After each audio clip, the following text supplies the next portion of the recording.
Hi, thanks for checking another one of our videos here. This is possibly going to be a how-to repair video on a Stafix M20R. They don't make a lot of parts for this model anymore. They used to, but probably towards the end of 2020, a lot of the parts are being phased out by then. So we have to do our best to try to bring this back to life. There's the parts we can probably still get. Probably able to get some capacitors for it still. Maybe a transformer. There's a board that sits right here, that control board or whatever, logic board, whatever they call it, that does some stuff. We probably might be able to get that board still. But the main big board inside of it with all the capacitors on there, that board is long gone. They haven't made this unit in probably 10 years, give or take. And you know, they carried parts for almost 10 years for it, and they said, well, that's all she wrote. So we're going to tear into this thing, see if we can get it going for a customer. The note on it says low power, so it must come on and do something. Just has a low output, so who knows exactly what that's going to be. But we'll tear it apart here in a second. Let's plug it in, see what it actually does.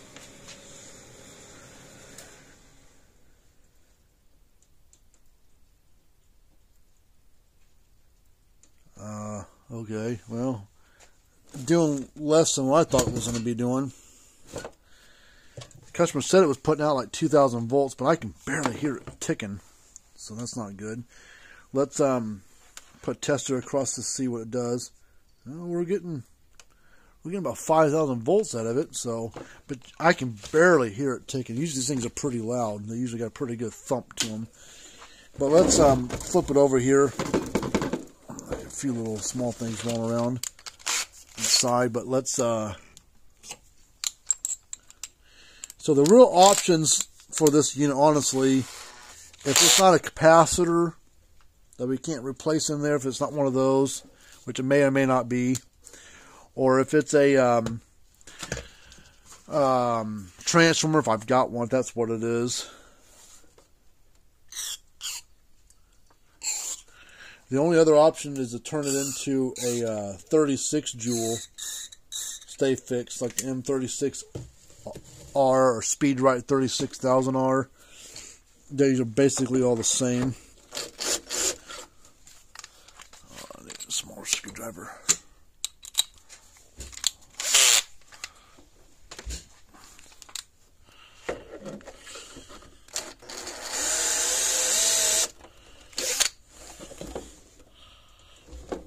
There's a screw in that one.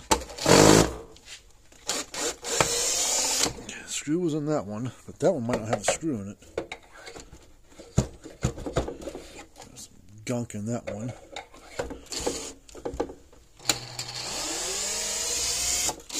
I don't think there's a screw in that one either. I think there's a screw in only one of them. I think it's this one right here that has a screw in it. I did notice that there's a big crack right here, so not sure how that happened. Maybe got hit by something, dropped, stepped on, ran over, who knows. But let's go ahead and try to pop this case apart. Kind of work my way around it to slowly pop it apart here.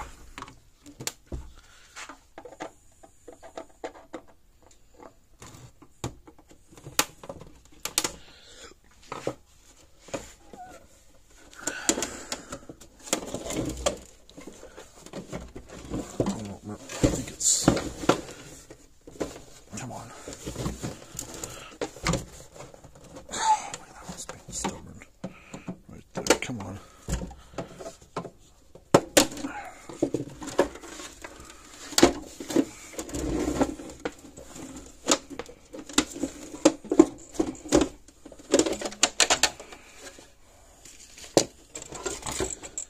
Alright. Well, at the moment, it looks... Oh, there's an issue. See that capacitor is real wobbly? So maybe our issue is just that capacitor. Let me see if I've got one of those in stock real quick.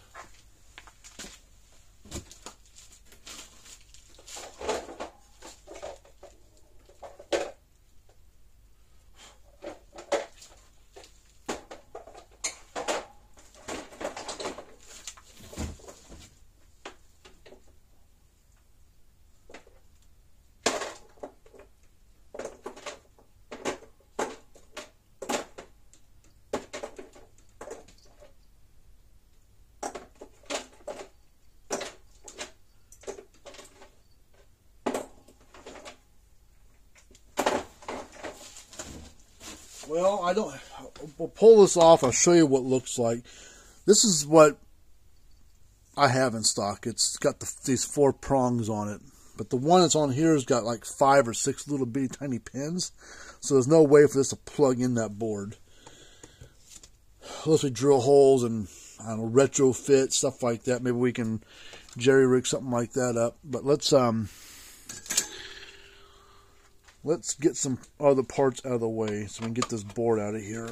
That might be that's all that's wrong. The only other thing I can do is I might have a junk board of some sort sitting around here that has a good capacitor on it. We can steal off of that one. I would just have to look and see. I don't know if we've got one or not.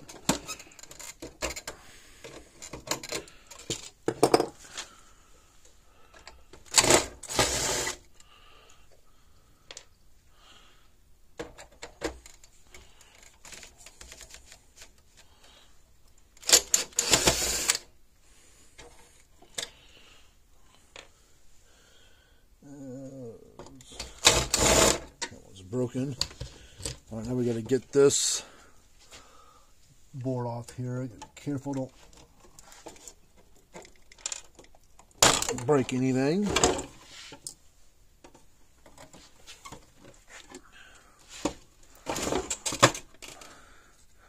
That's the logic board, controller board. I don't know. It does a lot of things. There's another screw right here.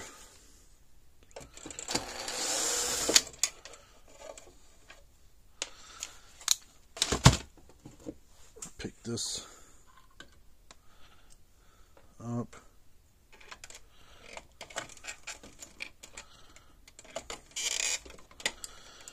Alright, so should just be able to pull that board up and out of there. This has been worked on before by somebody. You see all this little bit of soldering been redone on there. Right there. But here's the capacitor in question. Actually, that's not even... Yeah, it's loose. This... Point out without getting shocked. This tab... Make sure you can see it. This tab and this tab are the ones that are moving. Those actually aren't electrically doing anything. The two that are doing stuff are this one and this one. These two are just there to help support and let it hold against something. So we probably got issues elsewhere. So this is... There's something else going on here. I don't know what yet. Like I said, this doesn't have the only real other option. I mean, we can test these capacitors, I guess, and see what we get out of them. But I don't know if that's the way the customer wants to go or not. Let's yeah, someone's worked on this before, because these here have these little bitty fine thread screws, and they would have had a little washer on there, and they didn't have the washer on it, so someone else is tinkering around with it. So let me go grab a different board real quick.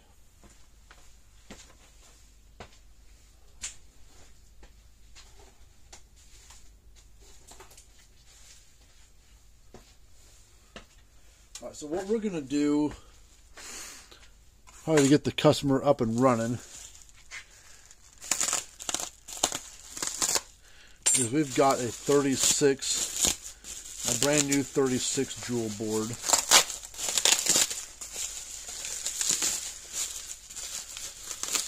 And I think everything else inside this unit is identical to a 36 jewel.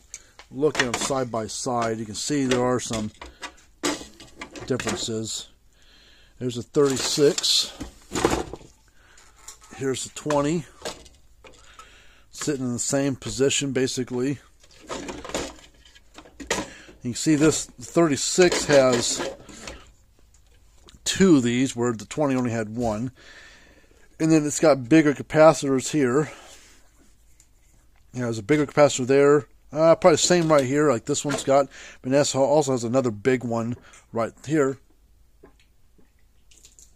where this one does not have one right here. And then it's got a bunch of other little component things, whoops, right here that this one doesn't have, which probably controls this other little big coil on there.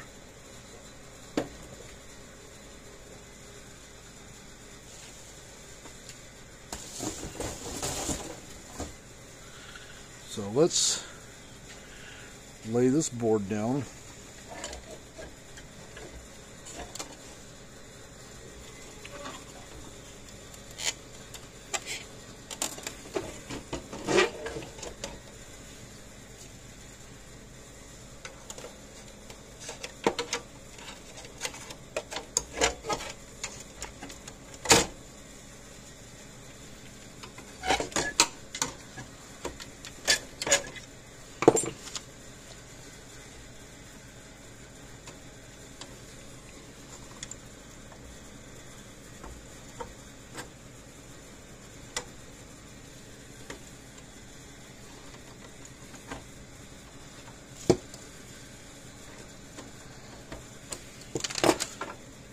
Alright, some of these screws aren't going to be able to go back in here because the screw mounts are broken.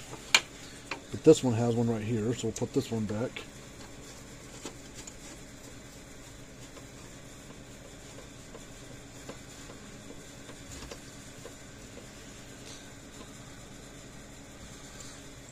And we got 3 more screws. We'll put one over here.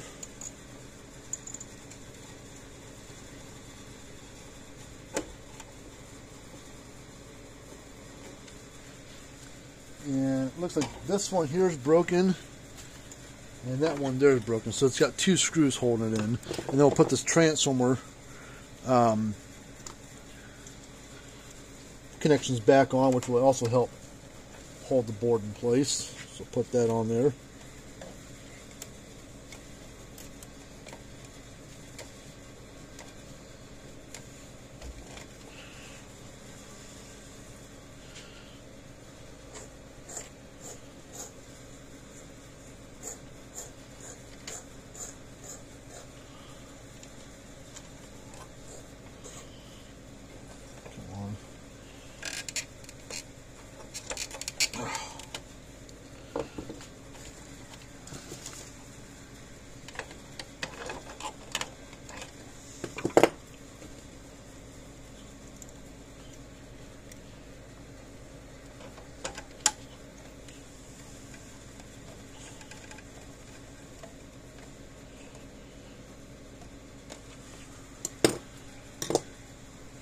Alright, so then now we'll take this control board.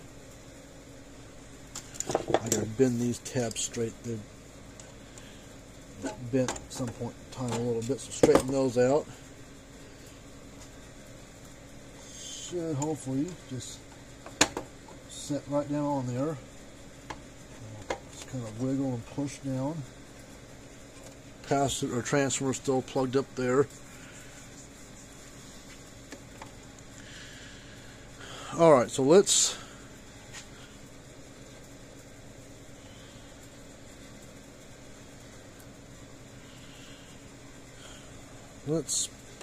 close this lid up a little bit.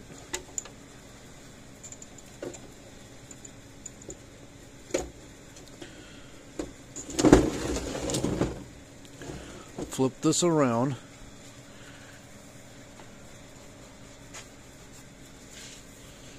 What happens.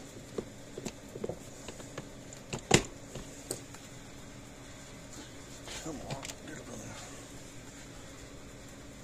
Oops. There we go, that sounds a lot healthier. And now I can actually hear it clicking, so something's wrong in that board. So check the output real quick.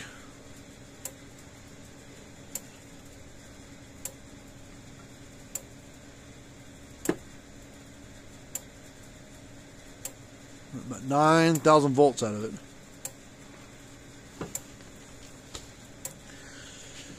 So I think we're going to call this one done. I really don't want to dick around that board too much because you can't get much for parts of that board. You can't even get a brand new board. So I mean, if you put some money into trying to fix that board, and then 6 months, a year or two later, it finally craps out, then you're right back to where it used to be. This is a brand new board in there, 36 joule versus 20 joules, so it's getting a little bit bigger spark out of it now.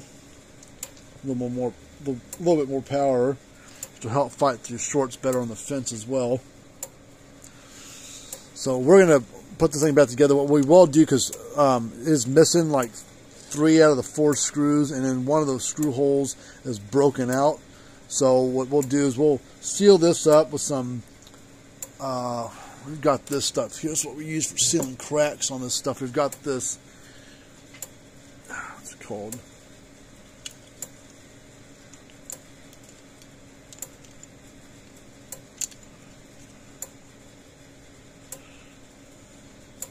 It's called HV350, Valco Cincinnati.